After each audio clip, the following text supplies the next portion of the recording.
Hey, what's up, y'all? I'm Jamie with Daily Active Coaching. I'll be answering a few questions from different platforms like Facebook, Instagram, TikTok, YouTube. And if you want your questions answered, just comment them underneath a video or send me a direct message at Daily Active on any of my socials. Now, getting straight into this. The first question is going to be from I Care. What's up? I appreciate all your support. You share my content constantly and comment, so thank you. I'm going to shorten this, and forgive me, is asking about UGL versus pharma grade HGH. And personally, I've always used UGL growth hormone and I've had great results, but you must be diligent with testing each batch that you get that's different. And I've explained multiple times on how to do that. I'll link the video in the description below. It's my HGH video. It'll describe how you can check yours on your blood work. Now, a lot of people assume that if a UGL and a pharma growth hormone both test at 99% purity, they're basically the same, but that's not exactly true. Purity only tells you the amino acid sequence matches somatropin. It doesn't say anything about folding, stability, or sterility. Pharmaceutical GH is made under GMP conditions, meaning every batch is identical in pH, osmolarity, and biological activity, and it's tested for endotoxin levels, sterility, and potency through validated bioassays. So even if a UGL looks pure on paper, it can be partially misfolded, oxidized, or degraded, which means you can get a weaker IGF-1 response per IU. You might inject the same dose, but the biological effect can vary 20 to 30% from vial to vial. So you're paying more for stability, sterility, and consistency. All right, moving on to the next question. It's from Pablito Fit X. And clomiphene is supposed to be superior for fertility. Why do you choose Nolvadex? And he's asking about me. I definitely have chosen Nolvadex over enclomiphene. I just don't think there's been, I don't think it's been around long enough to know about the long-term risks, but Clomid has, and it makes up about, enclomiphene makes up about 60% of Clomid. And what we're seeing in recent research is that it comes down to really how cleanly enclomiphene stimulates the hypothalamic pituitary gonadal axis. And keep this in mind, enclomiphene is the active isomer of Clomid, and it's responsible for boosting LH and FSH without the estrogenic or mood-related side effects caused by its counterpart, zuclomiphene, which makes up the rest of Clomid. So you have enclomiphene and zuclomiphene. That shorter half-life and pure activity from enclomiphene means it produces a more natural pulsatile release of gonadotropins, leading to stronger sperm production and more consistent testosterone output. Nolvadex, it blocks estrogen feedback, but it's less direct.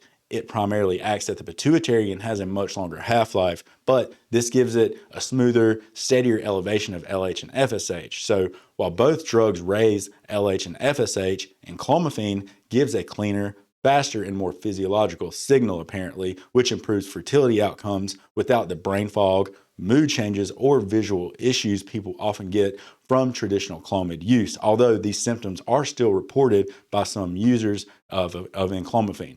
And long-term research of Nolvadex shows far less negative side effects when compared to Clomid, so we'll just have to be guinea pigs or watch others be the guinea pigs of enclomiphene. All right, next question is going to be from COBHC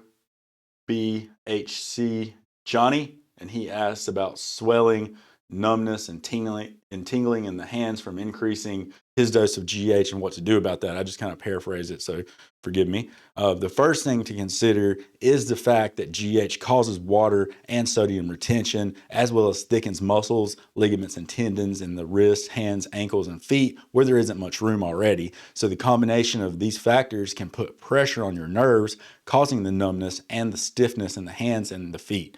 What we can do is the following. We can start by lowering the GH dose back to one where we didn't experience these side effects, or we can split the GH dose into multiple doses. We can inject sub-Q instead of IM. We can definitely increase our water intake to help flush sodium. We can lower sodium intake or even add in more potassium-rich foods. And lastly, supplement with potassium, but be careful. Don't overdo the potassium intake, where most people, they can only tolerate 6,000 to 7,000 milligrams of potassium per day from food, and then no more than 1,000 milligrams from supplementation, as hyperkalemia can occur, which can cause cardiac arrest.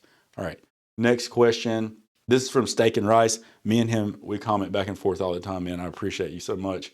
He asks or says, I don't mind daily pins, then asks, can I get away with every other day injections of short esters if I do one at night and one the following morning. So it's technically less than every other day. So I'm guessing he's saying if you inject on Monday night and then Wednesday morning. So it's kind of shortening it up instead of Monday night and Wednesday night. You're injecting Monday night and Wednesday morning. So it does shorten that every other day. And I like the way you're thinking about it. And honestly, though, I would just stay away from short-acting esters in general, like the common one you see, propionate with testosterone and masteron. And keep in mind, you can use these two steroids a lot longer than other steroids. So I'd stick with anethate or cypionate with the testosterone and anethate with the masteron and still inject daily or every other day modified like you do. Now, if you have to use propionate, then yes, your approach would be better than every other day at the same times, like Monday night and Wednesday night. And the only time that I actually recommend using short esters is with steroids like trenbolone, where you use an acetate ester, and with nandrolone, where you would use a phenylpropionate ester, as these specific steroids are known for some of the most intense negative side effects, specifically negative mental side effects.